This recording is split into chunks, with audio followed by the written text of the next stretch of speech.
જામનગરની જનતા જનાર્દનનો અને ward number 1ની જનતા જનાર્દનનો હૃદયપૂર્વકનો આભાર માનું છું કે એમણે આ વખતે વિકાસની રાજનીતિને પસંદ કરવાનો જે મક્કમ નિર્ધાર કર્યો હતો અને એના પરિણામ સ્વરૂપ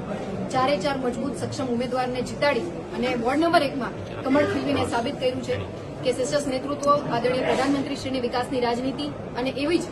મૃદુ અને મક્કમ મુખ્યમંત્રીશ્રીના માર્ગદર્શન હેઠળ અને અમારા પ્રદેશ અધ્યક્ષ જગદીશભાઈ વિશ્વકર્માજીના રણનીતિ અનુસાર આ વખતે વોર્ડ નંબર 1માં જે કમળ ખીલ્યું છે અને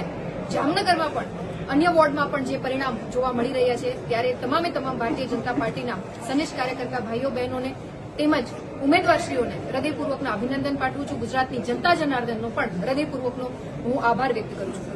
વિકાસની રાજનીતિની વાત હોય ત્યારે જનતાએ હંમેશા ભારતીય જનતા પાર્ટી ઉપર વિશ્વાસ પ્રતિપાદિત કર્યો છે અને એમાં જયારે ગુજરાતની વાત આવે ત્યારે ગુજરાતની જનતાએ